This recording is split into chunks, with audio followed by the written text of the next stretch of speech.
하나님께서 부활 후 두 번째 주일 주시는 말씀은 누가복음 24장 36절에서 49절입니다.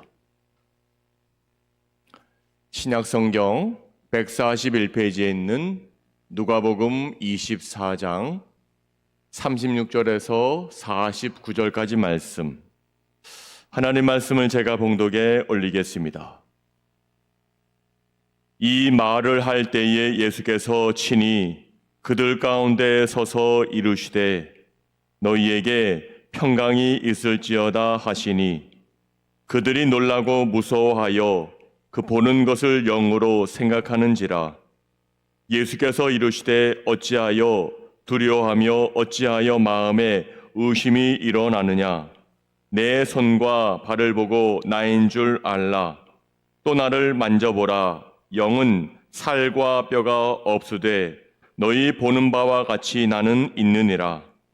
이 말씀을 하시고 손과 발을 보이시나 그들이 너무 기뻐함으로 아직도 믿지 못하고 놀랍게 여길 때에 이르시되 여기 무슨 먹을 것이 있느냐 하시니 이에 구운 생선 한 토막을 드리니 받으사 그 앞에서 잡수시더라.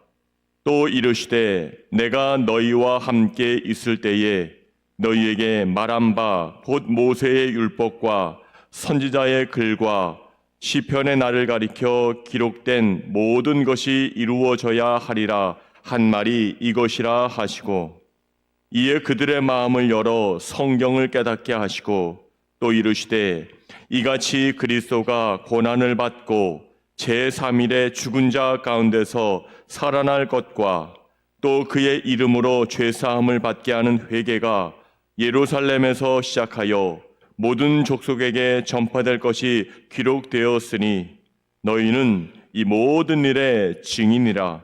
볼지어다 내가 내 아버지께서 약속하신 것을 너희에게 보내리니 너희는 위로부터 능력으로 입혀질 때까지 이 성에 머물라 하시니라. 아멘.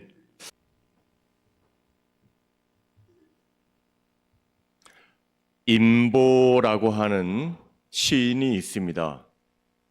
그 시인이 쓴 시 중에 재미있는 제목의 시가 있는데 그 시의 제목은 지푸라기입니다. 지푸라기. 짧지만 우리에게 많은 생각을 하게 하는 그런 귀한 시입니다. 한번 들어보십시다.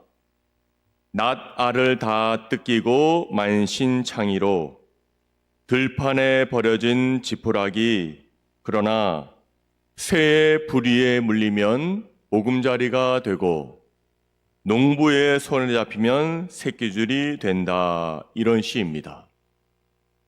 여러분 어떻습니까? 농사가 다 끝나고 난 그 들녘에 보시게 되면 지푸라기가 그냥 덩그러니 있는 모습을 보면 씁쓸합니다. 그리고 허전하고 또 하나 황량합니다. 지푸라기는 아직 집단으로 묶어드리기 전에 여름 내 몸에 달고 있었던 알곡은 다 주인에게 바치고 이제 빈 몸으로 하나하나 흩어져 있는 모습을 그린 겁니다. 그러한 보잘것없는 알곡이 다 떨어진 지푸라기라도 할지라도 누구의 손에 잡히냐에 따라 그 용도와 쓰임이 달리 된다는 겁니다. 자, 다시 한번 읽어드릴 테니까 다시 한번 생각해 보십시오. 낫 알을 다 뜯기고 만신창이로 들판에 버려진 지푸라기, 그러나 새의 부리에 물리면 보금자리가 되고 농부의 손에 잡히면 새끼줄이 된다. 이런 시입니다. 지푸라기가 보잘것없지만 공중에 날아다니는 새의 부리에 잡히게 되면 그것은 새의 생명을 잉태하게 되는 아름다운 새의 보금자리가 되며 보잘것없는 지푸라기지만 농부의 손길에 들려지게 되면 그것이 내년도에 귀하게 쓰일 새끼줄로 엮여진다. 그 시입니다. 여러분, 사물은 잡히는 손에 따라 그 의미가 살아납니다. 같은 칼도 주방장의 손에 잡히게 되면 아주 맛있는 요리를 만들어내고 예쁜 요리를 만들어내지만, 그렇지 못하고 강도의 손에 들려지게 되면 누구를 죽이거나 누구를 해코지 하는 데 쓰이는 것이 바로 칼의 용도입니다. 그래서 옛 우리 조상들은 사람도 누구와 함께 하느냐에 따라 그 사람이 강도나 도둑이 되기도 하고, 누구의 손에 붙잡히냐에 따라서 그 사람은 높은 벼슬을 하는 재상 자리에 앉게 된다, 그러한 말을 조상들이 했습니다. 자, 여러분들은 과연 지금 누구의 손에 붙잡혀 살아가고 계십니까? 돈에, 물질에, 사람의, 권력에, 명예에 붙잡혀 살고 있습니까? 우리는 돈의, 명예의, 권력에, 사람에 의해 붙잡혀갈 인생들이 아닙니다. 우리는 모두 지난 주일날 부활을 경험했기 때문에 예수님께서 부활의 첫 열매가 되고 나는 부활의 두 번째 열매가 된다는 것을 확실히 믿고 나아가기 때문에 오늘 우리는 누구의 손에 붙잡힌 것이 아니라 바로 하나님의 손에 붙잡혀 살아가는 인생들인 줄로 믿습니다. 그래서 제가 좋아하는 말 가운데 붙잡힌 바 되어서 붙잡는 은혜가 있습니다.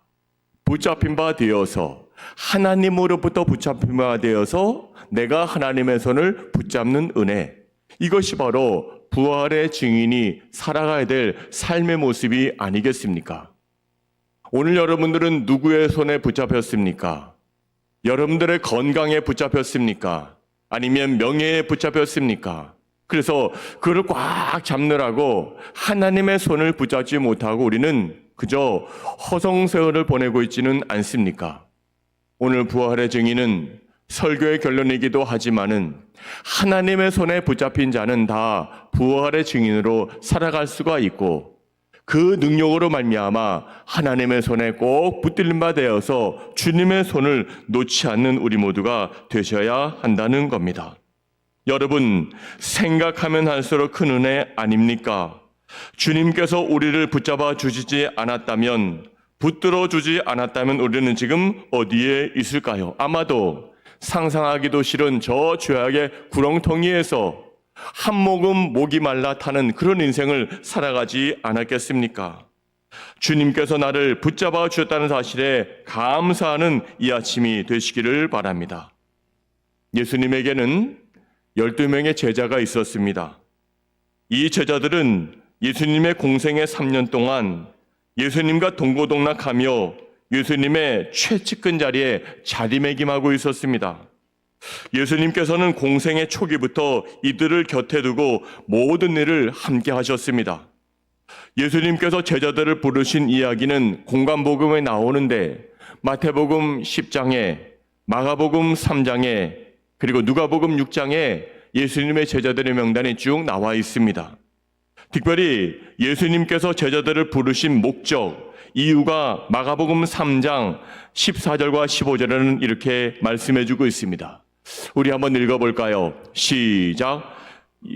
12를 세우셨으니 이는 자기와 함께 있게 하시고 또 보내사 전도도 하며 귀신을 내쫓는 권능도 가지게 하려 하심이로라. 아멘. 즉 예수님은 제자들이 예수님과 함께 있으면서 가르침을 받고 전도를 하고 치유의 역사를 베풀고 귀신을 쫓아내는 사역을 하면서 하나님 나라의 복음을 전파하기 원하셨습니다. 예수님께서는 자신의 사역을 이어받을 제자들을 필요로 하셨습니다. 예수님의 사역은 아주 처음부터 제자들을 통한 복음 전파의 계획이 있었습니다. 이 복음 전파를 위하여 예수님은 제자들을 세우시고 그들을 붙잡으셨습니다. 아니, 제자들이 예수님으로부터 붙잡힌 그런 인생을 살게 된 것입니다. 근데 이것이 웬일입니까? 예수님의 제자 세우기 계획이 모두 수포로 돌아가는 상황이 발생하고 말았습니다. 여러분, 제자란 누구입니까? 제자란 모름지기, 스승의 가르침과 뜻을 헤아려 실천하고 따르는 자가 바로 제자입니다. 자신이 스승으로부터 받은 가르침과 뜻을 자신의 제자들을 통해 이어가야 할 책임이 있는 사람이 바로 제자들입니다. 스승과 제자는 그렇게 대를 이어 계통을 따라 견고하게 이어져야 한 것입니다. 근데 사실 예수님의 12제자는 이 일에 처음부터 자격 미달인 자가 대부분이었습니다. 제자들은 예수님께서 십자가의 고난이 임박한 시점에 베드로와 야고보와 요한을 데리고 겟세마네로 올라가 기도의 동력을 원하셨지만 그들은 피곤하여 쓰러져 잠들고 말았습니다. 그리고 제자들은 예수님께서 십자가에 달려 죽음을 당하시게 되자 모두 어디론가 달아나 숨어버리는 겁쟁이로 전락하고 말았습니다. 제자들에게 진리에 대한 확신이나 하나님 나라에 대한 믿음은 존재하지 않았습니다.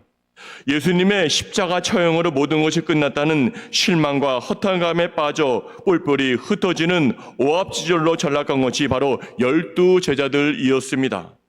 더욱 기막힌 것은 예수님을 대제사장에게 넘긴 배신자가 예수님의 12제자 중에 하나인 가룟 유다라는 사실입니다. 이들은 더 이상 예수님의 제자라 할 수 없는 실패한 자들이었습니다. 제자가 누구입니까? 제자는 죽더라도 스승을 쫓아서 그와 함께 목숨을 다하는 것이 참 제자가 아닙니까? 하지만 이 제자들은, 예수님의 제자들은 그렇지 못하고 주님께서 십자가에 달려 돌아가실 때, 주님이 고통을 당하실 때 그를 외면하고 후를 떠나버린 그런 제자들의 모습이었습니다. 제자라면 어떤 상황 속에서도 스승의 뜻과 가르침을 전해야 할 책임이 있습니다.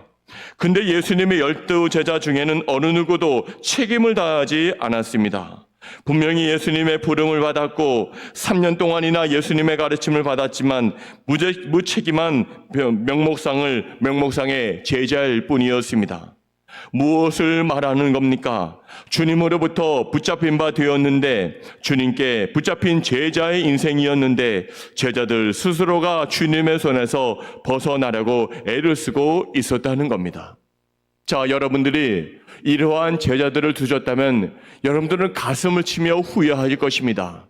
내가 저러려고 저 제자를 세웠는가? 내가 저 제자를 위해서 내가 살아왔는가? 이렇게 낙심하고 그렇게 허망한 마음이 들 것입니다. 근데 우리 예수님은 그렇지 않았습니다.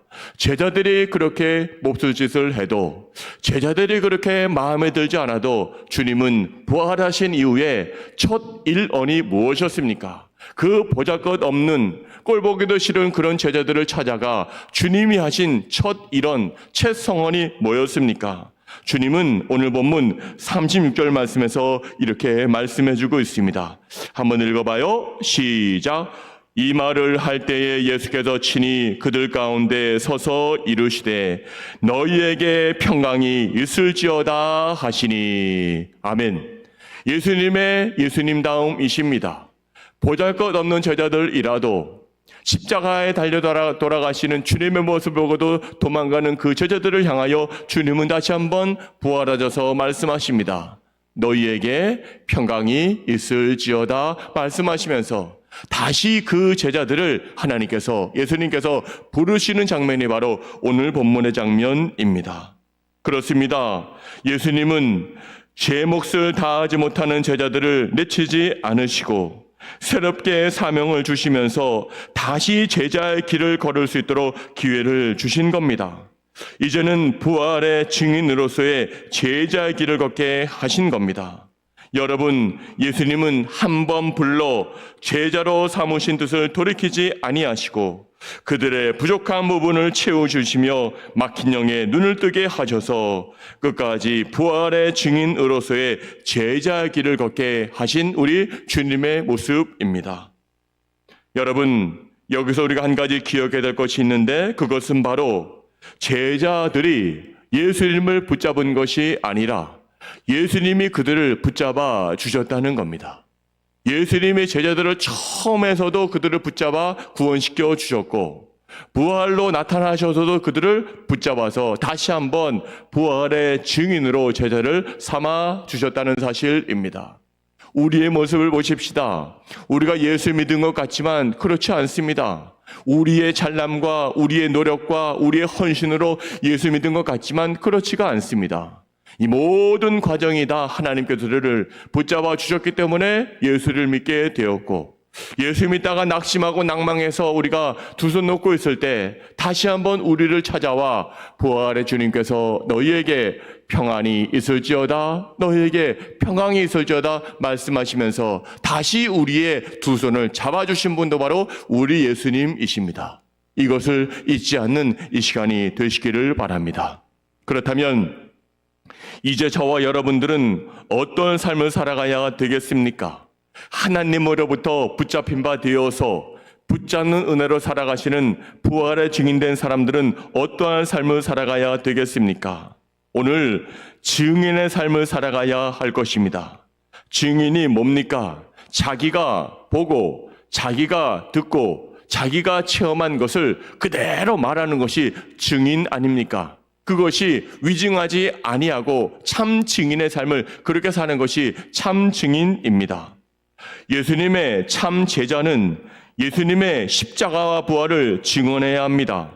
예수님의 제자인 우리는 예수님의 12 제자들처럼 주님께서 부활하신 후에 자신들에게 나타나신 일과 어두워진 영의 눈을 밝히시기 위해 성경 말씀을 풀어주신 일, 위로부터 내려올 성령의 능력까지 모두 증언한 것처럼 우리들도 제자와 같이 그러한 삶을 살아가야 할 것입니다. 증인에게는 확신과 정직과 용기가 절대적으로 필요합니다. 근데 위기 앞에 서 있던 제자들에게는 예수님의 부활에 대한 확신이 없었습니다. 빌라도의 법정에 서신 예수님을 나의 주님이라 시인할 수 있는 용기도 없었습니다. 하지만 예수님은 나약한 제자들을 말씀으로 깨우쳐 굳게 세워주셨습니다. 그리고 성령의 능력을 덧입혀 주심으로 말미암아 확신과 용기를 가진 증인으로 살아갈 수 있도록 도와주신 겁니다. 예수님은 다시 한번 붙잡을 수 있는 용기와 지혜와 은혜를 주셨습니다. 그러자 사도행전에 나타난 제자들의 모습은 180도 달라지지 않았습니까? 사도행전 4장 20절에 보시면 베드로는 복음을 더 이상 전하지 말라고 위협하는 사람들 앞에서 이제는 드디어 당당하게 외치고 있습니다. 그는 이렇게 외칩니다. 우리는 보고 들은 것을 말하지 아니할 수 없다. 그렇게 말합니다. 부활의 증인이 바로 이러한 삶을 살아가는 것입니다. 우리가 보고 들은 것을 우리가 말하지 아니할 수 없다. 이것이 바로 부활의 증인자의 삶입니다. 물론 우리는 예수님을 만나고 예수님을 보는 직제자는 되지 못했습니다. 하지만 예수님의 제자들의 증언을 믿고 따르는 차세대의 제자들입니다. 저와 여러분은 오늘 말씀의 깨달음과 하늘로부터 오는 성령의 능력에 힘입어서 예수님의 제자가 되었습니다. 이제는 제자가 된 이상 스승이신 예수 그리스도를 배반하지 마시고 예수님이 가시는 길에 죽도록 끝까지 쫓아가는 부활의 증인자들 되시기를 바랍니다. 자, 지금까지 여러분들의 인생을 돌아보시면 여러 가지 모든 풍파 속에서도 하나님께서 굳건히 지켜주셨습니다. 특별히 우상이 득실득실하는 영동 땅에서 예수 믿는다는 것이 결코 허락하지는 않습니다. 비난도 있습니다. 그럼에도 불구하고 하나님 우리를 제자 삼아 주셔서 여기까지 우리를 구원의 길로 인도해 주셨습니다. 그렇다면 예수님 부활 이후에 우리 교회와 우리는 어떠한 삶을 살아가야 되겠습니까? 우리 전체 교회의 표인 하나님께서 인정하시는 교회, 하나님께서 인정하시는 성도, 하나님께서 인정하시는 우리 가정이 되셔야 할 것입니다. 부활의 증인으로 살아가신 여러분, 절대로 이제는 하나님 한 분, 그분만을 믿고 의지하고 그분의 손을 놓치지 않고 하나님의 손을 꼭 잡고 나가는 하나님의 손에 붙잡힌 은혜가 되는 여러분들이 되시기를 바랍니다. 오늘 증인의 삶을 은혜롭게 살아가시는 영동교회의 복된 성도님들 다 되실 수 있기를 우리 주님의 이름으로 간절히 축복합니다. 기도하시겠습니다. 하나님 아버지, 예수님의 제자들이 예수님을 부인하고 각자 다 뿔뿔이 흩어졌지만 예수님은 낙심하지 아니하시고 부활의 영체로 다시 나타나셔서 그들에게 평안이 너희들에게 있을지어다 말씀하시며 그들을 다시 제자로 불러주셨습니다. 그 후에 그들은 놀랍게도 이제 부활의 증인의 삶을 아름답게 살아간 것처럼 우리들의 모든 인생도 그리해야 될 줄로 믿습니다. 우리가 부활을 보았습니다. 경험했습니다. 그리고 나도 부활의 두 번째 열매로 다시 부활할 것을 우리가 믿고 나아갑니다. 이제는 세상이 이렇다 할지라도 부활의 증인으로 담대하게 살아갈 수 있는 믿음의 사람들 되게 하여 주옵소서. 그리하여 하나님 앞에 인정받는 우리 영동교회, 하나님 앞에 인정받는 성도, 가정들 되게 하여 주시옵소서. 예수님의 이름으로 감사하며 기도하옵나이다. 아멘.